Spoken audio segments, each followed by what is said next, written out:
As jy daar loop. So Dominee Vriend, hoe betrek God die mens, vir Adam en Eva dan nou, by hierdie paleis of hierdie tempel van hom? Ja. Ek dink dalk die duidelikste manier om dit te verduidelik is weer eens teen die agtergrond van die ou nabye Ooste en die manier hoe tempels dan ook gefunksioneer het in daardie tyd. Ek dink dit is redelik algemeen by ons bekend dat die volkere van die ou nabye Ooste het hulle gode as ware wat eintlik van nature gode is wat ver weg is, het hulle nader probeer bring aan hulle self deur tempels te bou en dan eintlik die God te nooi, dikwels deur gawes van voedsel, kos wat hulle gegee het of iets te drinke, het hulle die God So wat jy sê, die mens, die koning of wie ook al wil die God van hom dan nou betrek. Hy wil hom half innooi in sy wêreld. In sy wêreld. Okay, ja, so die gode word in die wêreld van die volkere. Hulle wil graag die God betrek by hulle koninkryk. Goed. Want hy moet in diens staan immers vir die instandhouding van hulle koninkryk. En hier sien ons eintlik die teendeel, hè? Dat God betrek die mens. Dit is die aangrypende. Ja. Want wat is die belangrikste manier waarop hierdie volkere die gode probeer nader bring het? Is hulle het 'n beeld van hom in hierdie tempel geplaas. En hierdie God voel dan geëerd. En hy kom dan na hierdie beeld van hom en hy word natuurlik verder gelok deur allerlei geskenke en gawes wat in die tempel vir hom gegee word. Die pragtige is presies die teenoorgestelde beeld wat ons in Genesis 1 kry. Die tempelbouer in Genesis is nie die mens nie. Dis nie die mens wat God probeer nader kry nie. Dit is God wat die tempel bou. En inderdaad plaas God dan plaas 'n beeld in sy tempel. En dit sien ons dan in Genesis 1 vers 26 tot 28. God sê dan, laat ons mense maak na ons beeld. Ons gaan 'n verteenwoordiger van onsself gaan ons in ons koninkryk sit met 'n geweldig belangrike funksie. Ons gaan nou kort so 'n bietjie daarna kyk. Maar wat is baie belangrik is om te sien hierdie omgekeerde wêreld, dat God is die beeldmaker. God maak die mens na sy beeld. En God kom plaas daai beeld in sy tempel. Ek hoop dit is... Nee, dit is pragtig en ek dink onmiddellik aan die menslike arrogansie van ons tyd, hoe hulle met die Hubble en hoe die mens nou sê, jy weet, ek kan God nie sien in sy skepping nie. Ons gaan nou maar in die wêreld, ons is die gode, ons is die, né? En hoe Genesis ons eintlik op ons plek sit. Ja. En ek dink om aan te sluit by die uitdrukking wat hy gebruik van op ons plek sit. Ek dink dis baie belangrik dat ons verstaan wat is daardie plek wat God vir die mens gee. Dit is nie 'n plek van vernedering nie. Dit is nie 'n plek waar die mens as ware niks is nie. Teendeel. Die aangrypende van die beeld wat Genesis 1 vir ons eintlik skets is dat wanneer God hierdie wêreld, hierdie koninkryk van hom gaan orden het, dan orden hy dit ook so dat juis die mens daarin kan gaan funksioneer as koning. En dit is die pragtige van Genesis 1 vers 26 tot 28, wanneer God dan sê, laat ons mense maak na ons beeld, dat God dan ook verduidelik waarom hy hierdie beeld daar het. En dit is sodat die mens kan gaan heers oor hierdie skepping van God. Natuurlik onder God as koning, maar God wil van die begin af sy heerskappy laat sien en laat funksioneer deur mense. En dit is wesentlik belangrik. So daardie beeld van God, miskien jy het nou ook baie mooi gesê dat die afgode het 'n ander beeld, een of ander beeldjie ingedra wat hulle geverf het, né? En gebou het, wat ook al, en God gaan sit juis die mens dan nou in sy tempel. Wat is hierdie beeld? Hoe moet ons daarna kyk, né? Ja, hierdie beeld dink ek word verduidelik onmiddellik in Genesis 1 vers 26 tot 28 dat hierdie beeld het te doen met soos wat beelde funksioneer. Dit verteenwoordig die gode. En God kom en hy gee self 'n verteenwoordiging van homself.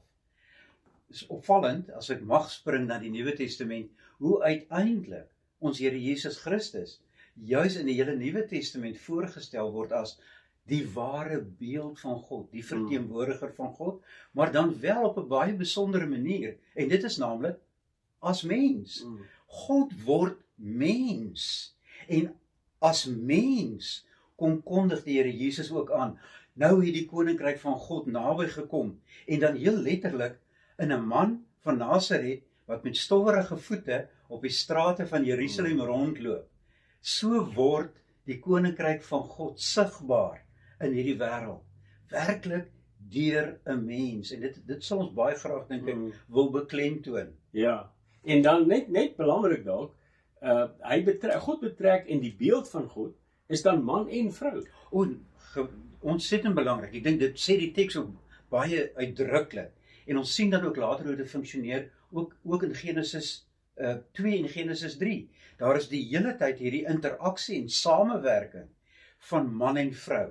En ek dink dit is belangrik vir die wesenlike debatte wat daar vandag plaasvind oor die hele kwessie rondom gender, né? Die geslagtelikheid en wie's nou die meeste, wie's nou die minste? Ja, is die man nou, wie's nou gelyk en wie's nie gelyk nie? Is die man dan nou die baas en die vrou is die klaas?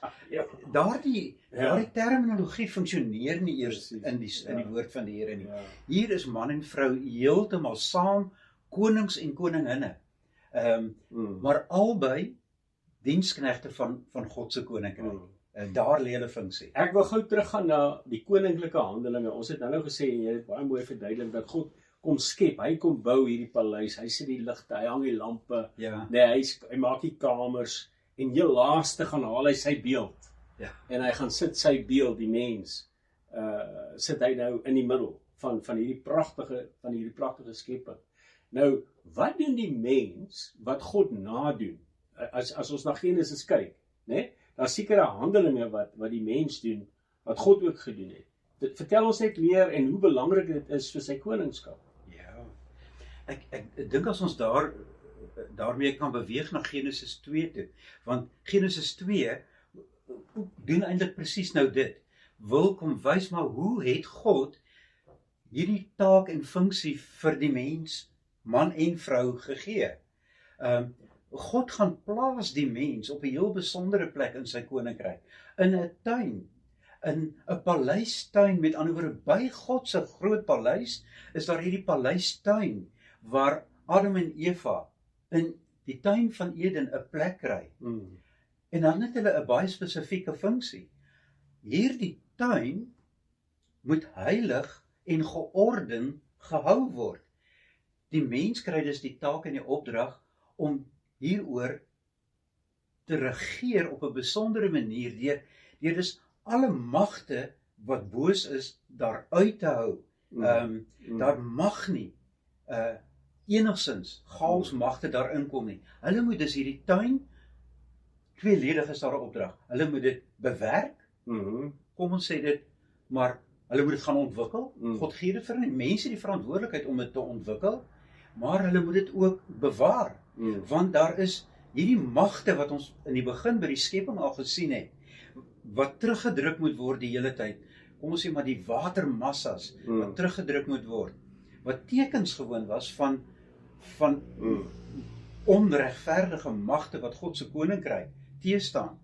Die mens het die taak om daardie magte te staan en uit God se koninkryk uit te hou. So verstaan ek jou reg as jy sê beeld van God wees is om soos God te skei en te onderskei en te bewaar, om dit wat God gedoen het eintlik net voor te sit. Dus verstaan ek dit reg? Ja. Die boom van kennis van goed en kwaad het alles ook te doen met daardie onderskeiding wat die mens moes kom doen.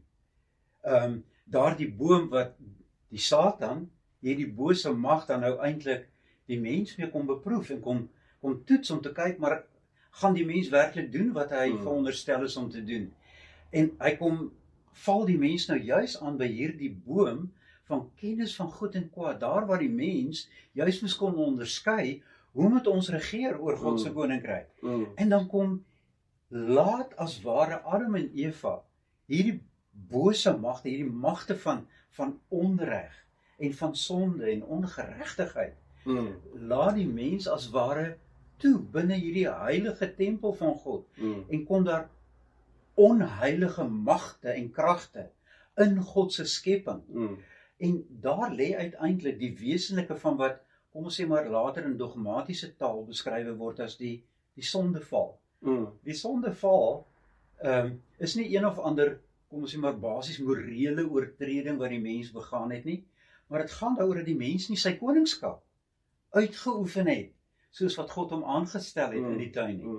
Hy met ander woorde, juis deur nie te onderskei nie, deur name te gee of identiteite te gee of ruimtes te skep wat God nie geskep het nie, het hy met ander woorde hierdie kompromie het hy veroorsaak. Nee? So kan ons sê dat ek weet jy gebruik die taal baie, die mens het hierdie tuin gaan beduiwel. ja, dit is vertel ons meer van dit, en ek dink dis geweldig belangrik, ook die wêreld van die engele, en hoe dit inspeel op hierdie koninklike toneel.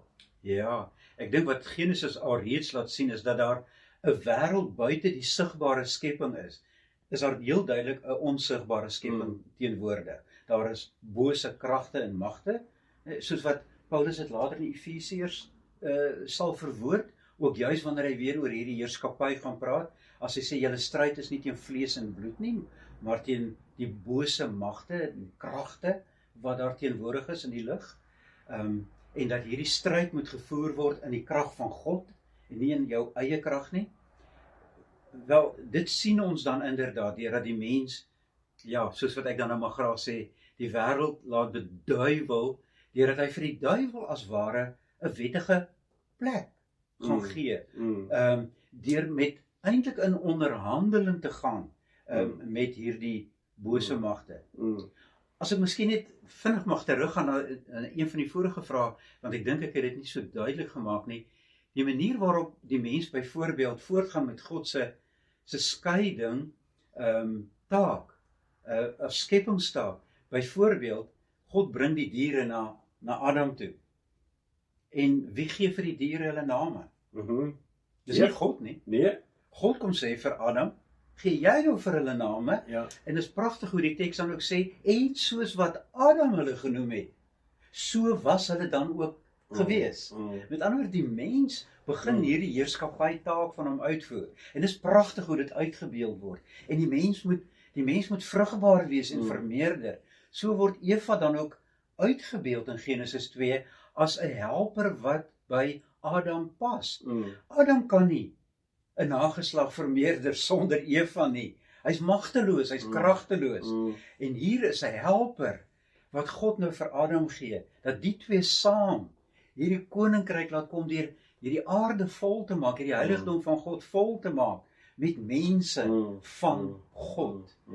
Maar dan is die verskriklike wat gebeur, dat die twee saam, Adam en Eva, gaan soog onder die magte van chaos en van onreg en die bose.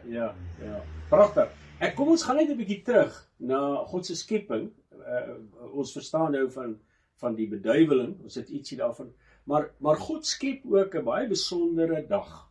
Hy skep ook 'n baie besondere ruimte in die 7de dag. Vertel ons bietjie meer van God se koningskap en hoe alles eintlik in mekaar pas in hierdie dag. Ja, inderdaad, nadat God dan op die 6de dag die mens gemaak het as konings en koninginne om oor hierdie skepping, hierdie heiligdom van hom te regeer en dit in stand te hou en uit te bou. Dan laat God natuurlik nie die mens aan homself oor nie. Maar die laaste skepingsdag, en ek bedoel dit werklik, dat daar 'n 7de skepingsdag is, want die skepping is nie klaar voordat die 7de dag nie gekom het nie. En wat gebeur op hierdie 7de dag? Daar staan God het kom rus op daardie dag. Nou dis baie duidelik uit die res van die Ou Testament veral, dat hierdie rus van God is 'n beskrywing van God wat in sy koninkryk inkom en sy koningskap tot stand bring. Daardie rus van God is 'n is 'n manier waarop hy regeer oor hierdie skepping. En hy kom dus in sy skepping in en is hy teenwoordig.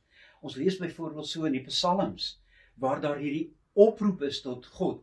God kom met u eie teenwoordigheid en die teenwoordigheid van u ark. Dis nou die verbondsark.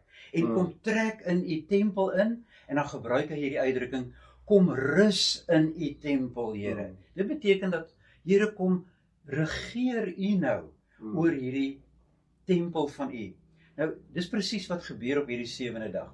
God kom en sy koningskap is die waarborg dat hierdie beeldskap van Adam en Eva 'n sukses sal wees. God se teenwoordigheid. Hou vas. Hierdie is baie belangrik. Ek dink hierdie is geweldig. Ek kyk nou na 'n dokumentêr oor die vryheid van Amerika, né? Die hele rebellie en hulle konstitusie wat daarmee saamgegaan het. En hierdie hele gedagte van vryheid, né? Wat eintlik geskep was deur die konstitusie. En die mense se en ek dink dis te reg. Vryheid is verantwoordelikheid, né? Maar wat jy hier sê is 'n bietjie anders in die sin, daar's klare koning. Ek is nie in die eerste plek koning nie. Ek skep nie 'n koninkryk as mens, of ek is nie die middelpunt van hierdie gebeurtenis, van hierdie narratief nie. Die Here is die almagtige, die groot en alomteenwoordige God. Hy is die een, né? So wat jy sê is my vryheid lê, my Sabbat, my rus. Soos Jesus ook sê, leer van my, né? Aanvaar jou plek as koning, niks minder nie, maar verstaan dat daar is iemand groter as jy. Ja. En dat juis sy heerskappy tot uitdrukking moet kom in wat ek doen. Pragtig, ja. Ek dink dit is wesentlik, want dit bring ons ook uit by die roeping van die mens. Dit wat ons in Latyn sal beskryf as die vocatio, né? Die roeping van die mens, wat veral in reformatoriese teologie 'n geweldig belangrike beginsel is. Die beginsel van die mens het 'n roeping in hierdie wêreld. En hierdie roeping is om God se heerskappy aan uitdrukking te gee. Met ander woorde, die mens se koningskap is nooit autonoom nie. Met ander woorde, die mens is nie die norm van hierdie koninkryk nie.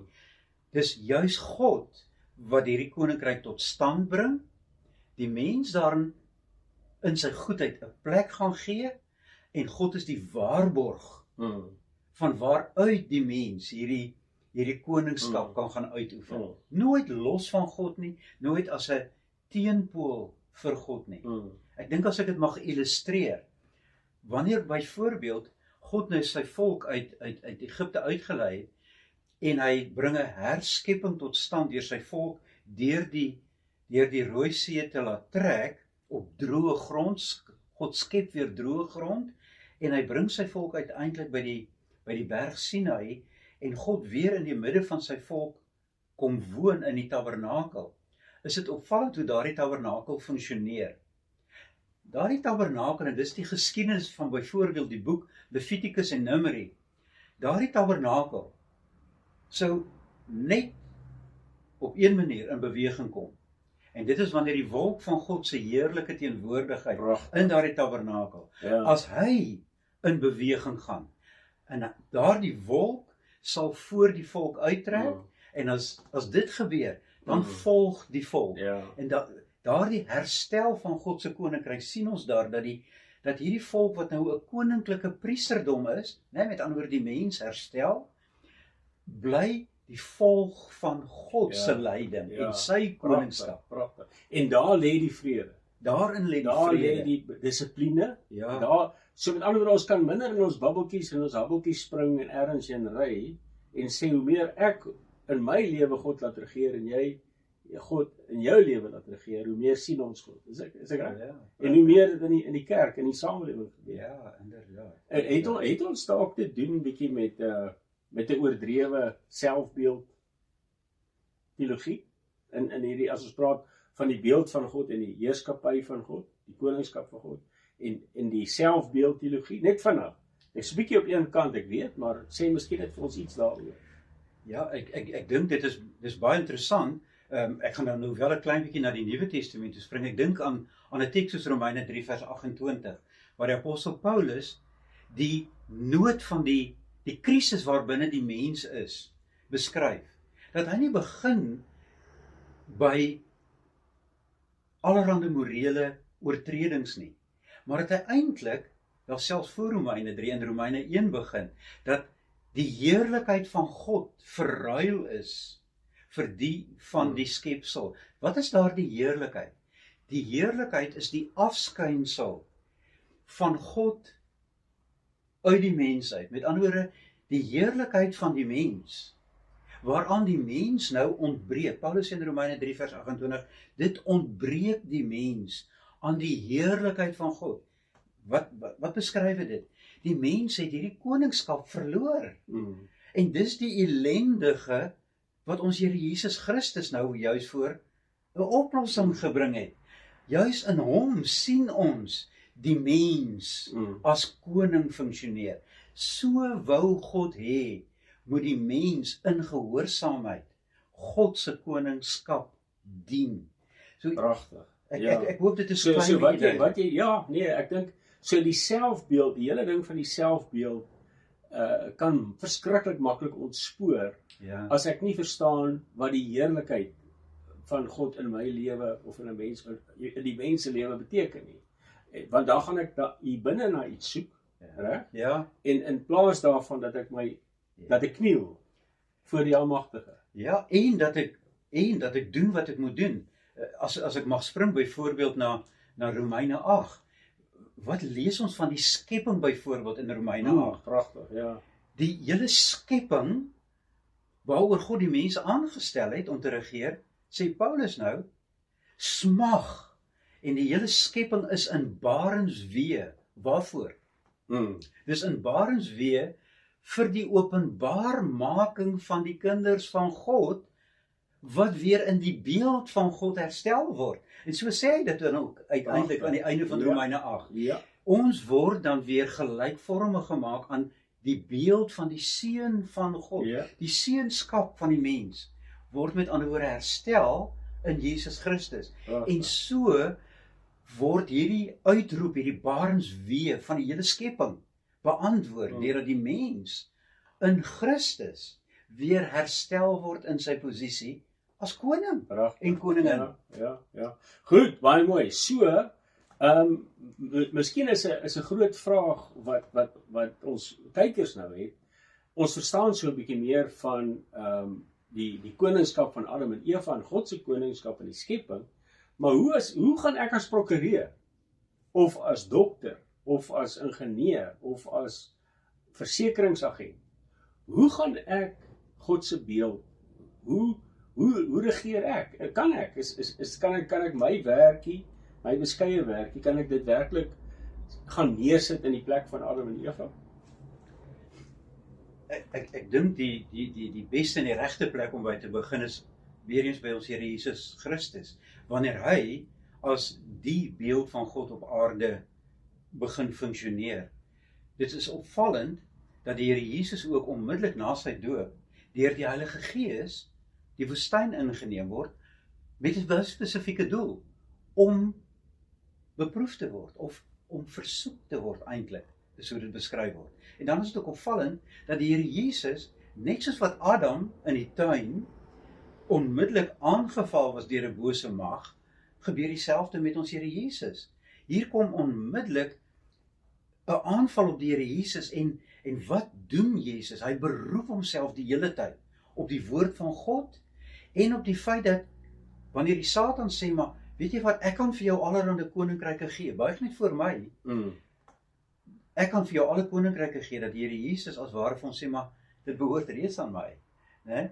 En hy weerstaan met ander woorde die Satan. En deur hy weerstaan van die duiwel word die koninkryk van God weer gevestig. Nou kom ons maak dit baie konkreet. Wat doen Jesus dan ook as hy nou teruggaan na die samelewing toe? Wat doen hy? Dit is opvallend wat ons in die meeste van die evangelies lees, is dat Jesus byvoorbeeld onmiddellik begin met genesings. Wat doen Jesus daar? Sonder dat ons sê dat mense se siekte wat iemand het, is die gevolg van sy persoonlike sondes en dat dit 'n straf van God is. Dit sê ons glad nie, absoluut nie. Maar siektes is wel die resultaat van die mens wat bose kragte en magte in hierdie wêreld toegelaat het. So wat doen Jesus onmiddellik? Behalwe dat hy duiwels uitdryf, begin hy onmiddellik gesond te maak. Hy genees mense. Mense wat blind is, begin hy gesond te maak. Nou dink ek byvoorbeeld aan 'n mediese dokter. Wanneer 'n mediese dokter, sê nou maar jy's 'n oogkundige. Ek het 'n vriend wat 'n briljante oogkundige is. En hy sien ook so sy werk. Elke keer wanneer hy daaraan werk om mense se sig te herstel, sonder dat dit beteken dat dit nou die herstel is van God se skepping, is dit wel 'n meewerk daarin dat daardie bose kragte as ware teruggedruk word. Met ander woorde, sy professie as as arts, is 'n stukkie van Adam. Is 'n stukkie van die nakoming van die heerskappy oor God se koninkryk en die manier om die bose, die onreg te staan. Wanneer jy byvoorbeeld in jou regsberoep wil funksioneer, dan beteken dit, wanneer jy as prokureur, as advokaat gaan funksioneer, dat jy dit as jou taak en jou roeping sien, om onreg met jou hele wese te gaan staan, en in jou regsprofessie, die uitoefening daarvan, reg en geregtigheid te laat geskied.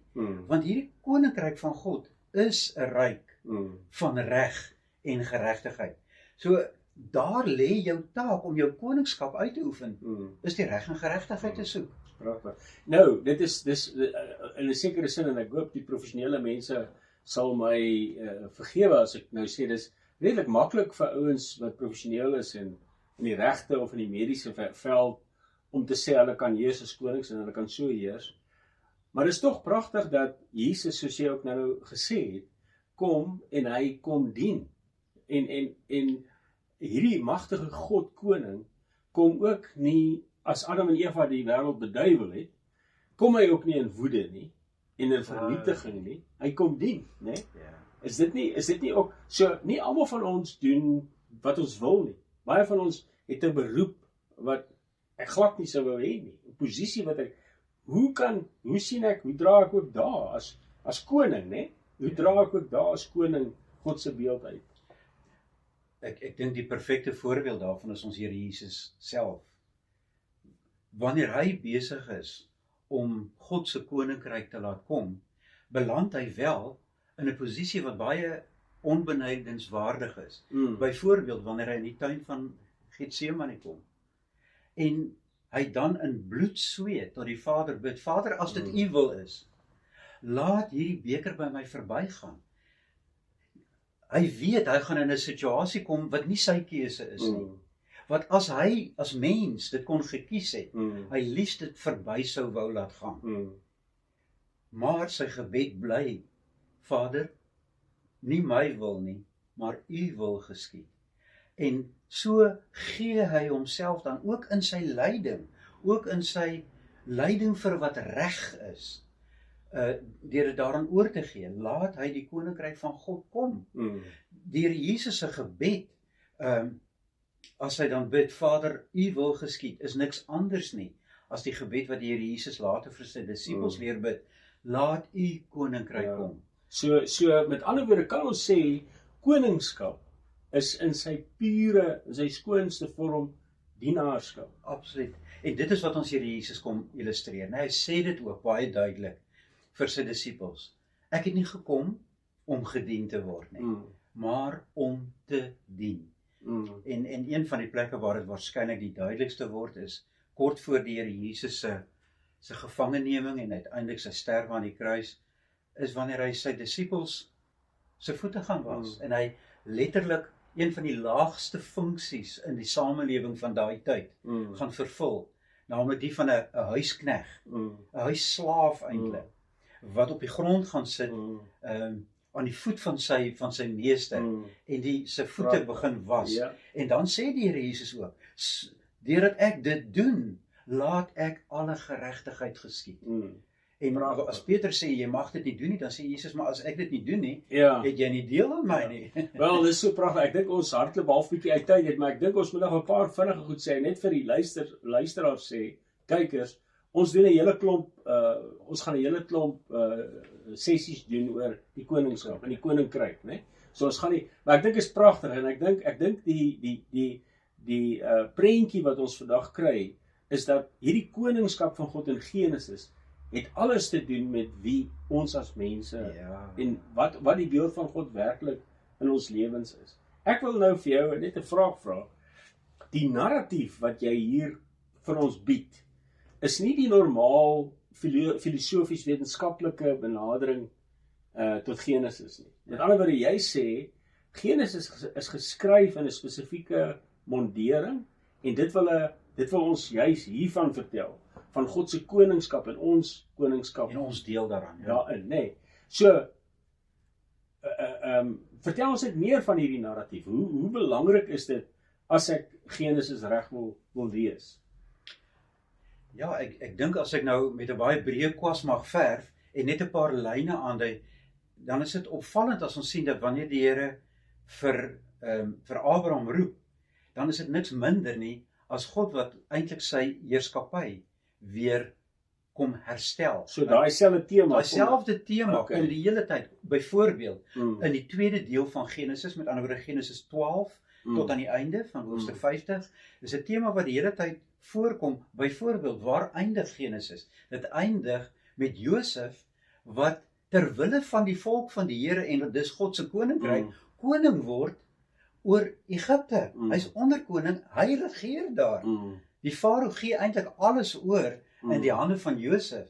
En so bewaar God sy volk, maar ook, dis opvallend as ons Genesis lees, ook al die ander volke word op hierdie manier versorg en in daardie tyd onder, kom ons sê maar koning Josef eintlik word hulle versorg en bewaar. So jy het aan die begin gesê dat die koningskap motief as Jesus kom, as die koning nou uiteindelik kom en hy sê die koninkryk van God het naby gekom, het jy gesê maar hierdie vakuum, hierdie ruimte is eintlik geskep al van Genesis 1 af.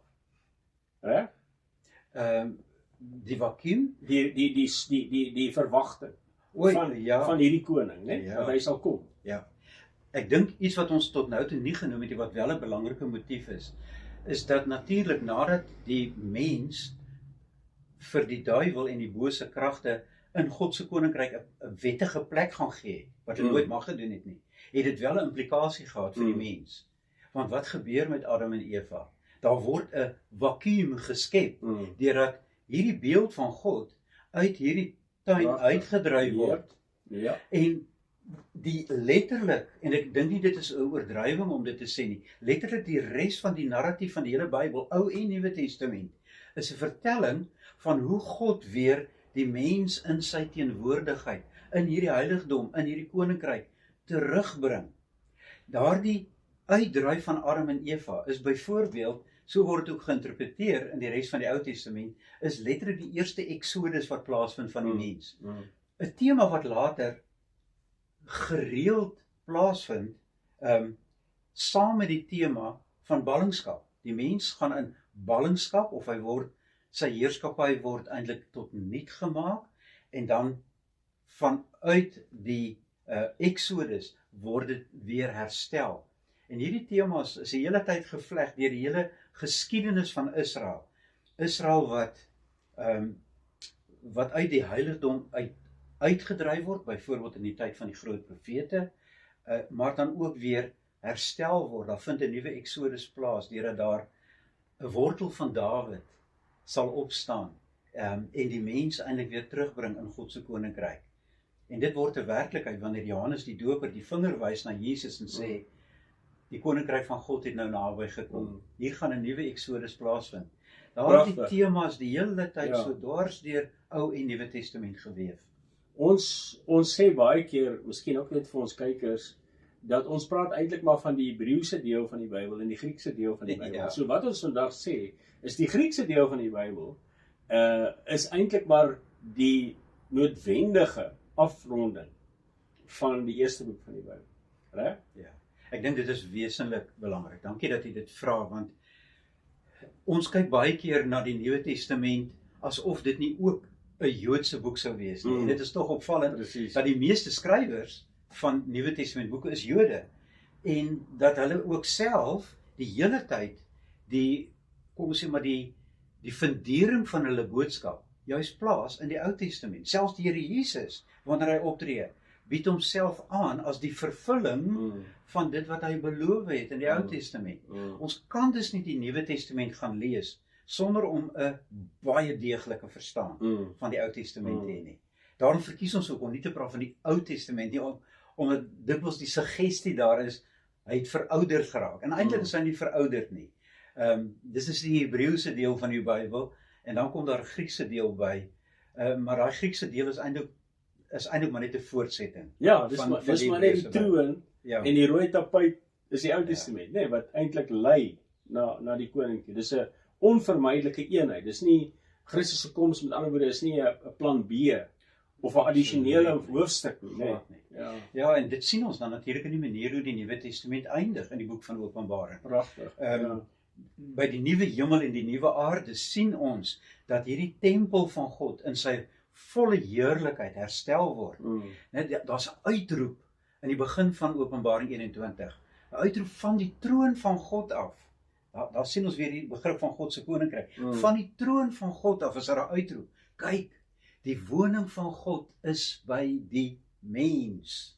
En dit is hoe God se koninkryk uiteindelik wil herstel word. En dan word daar gesê, kyk, daar is ook nie meer 'n tempel nie. Waarom is daar nie meer 'n tempel nie? Want God self en die lam is nou die tempel. Die hemel en die aarde word een. Dis nooit hierdie gedagte van die mens word gered op een of ander rare manier om eendag hemel toe te kan gaan nie.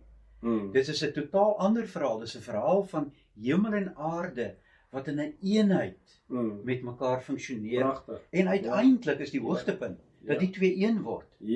Ek dink as 'n mens mooi daaroor dink, eindig jy nou met Openbaring en met Christus by die begin, nee, dit is 'n volkomme sirkel. En wat pragtig is in die tuin was daar nie 'n tempel nie. Daar was nie 'n kerk nie. Daar was nie 'n dominee nie. Daar was die mens in God se teenwoordigheid, in sy heerlike teenwoordigheid. En dit was die tempel. Is dit nie? Is dit reg? Ja. En dis waar ons nou weer is. Dis waar ons in Christus weer teregkom. Dis presies in daai situasie. Want inderdaad, ook dis tog opvallend, is dit nie mooi hoe Petrus byvoorbeeld ook 'n motief gebruik vanuit Exodus waar die volk van die Here beskryf word as 'n koninklike priesterdom. Dat ook die gemeente van Christus deur Petrus beskryf word as 'n koninklike priesterdom. Uiteindelik is ons dus ons vervul 'n priesterlike funksie en 'n heerskappyfunksie. En dit gaan hand aan hand. Ja, pragtig. Ek gaan afsluit en ek gaan sê dankie Dominee vir jou aanbieding van die koningskap van God in Genesis. Ek dink wat dit vir my vandag kom sê het is ontspan. Ja, nee? Ja. Stem jy saam? Ja, God is koning. Laat God koning wees. God is koning. En ontspan. Jy hoef nie iets vreesliks te doen nie.